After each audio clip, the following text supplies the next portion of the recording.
സംസ്ഥാനത്തെ medical college പ്രിൻസിപ്പൽമാരുടെ സ്ഥലം മാറ്റ ഉത്തരവ് മരവിപ്പിച്ച് കേരള അഡ്മിനിസ്ട്രേറ്റീവ് ട്രൈബ്യൂണൽ. 2 പ്രിൻസിപ്പൽമാർ നൽകിയ പരാതിയെ തുടർന്നാണ് ഇടപെടൽ. ഉത്തരവിറക്കി മണിക്കൂറുകൾക്കകമാണ് നടപടി. മേഘ്ന മുരളി ചേരുന്നുണ്ട് വിവരങ്ങളുമായി. മേഘ്ന, എന്തുകൊണ്ടാണ് ട്രൈബ്യൂണലിന്റെ ഭാഗത്തുനിന്നൊരു നടപടി ഉണ്ടായത്? എന്തായിരുന്നു പരാതി ഉയർന്നത്?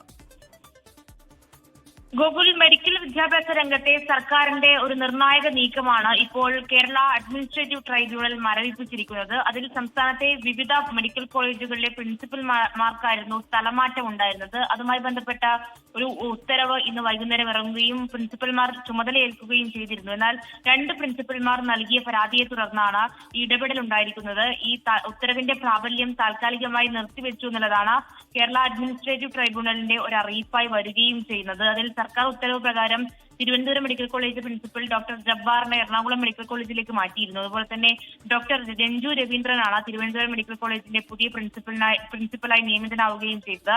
അദ്ദേഹം ഇന്ന് വൈകുന്നേരം ചുമതലയേൽക്കുകയും ചെയ്തു. അതിന് പിന്നാലെ ഈ ഉത്തരവിറങ്ങി മണിക്കൂറുകൾക്കകമാണ് ഇപ്പോൾ ഈ ഒരു ഉത്തരവ് സ്റ്റേ ചെയ്തിരിക്കുന്നത്. 2 പ്രിൻസിപ്പൽമാർ ഒരു പരാതി നൽകി അതിന്റെ അടിസ്ഥാനത്തിൽ സ്റ്റേ ചെയ്യുന്നു എന്നുള്ളതാണ് ഇപ്പോൾ ട്രൈബ്യൂണലിൽ നിന്ന് ലഭിക്കുന്ന വിവരവും. അത് സർക്കാരിന് ഒരു തിരിച്ചടിയാകുന്നുണ്ട് എന്നുള്ള കാര്യത്തിലും സംശയമില്ല.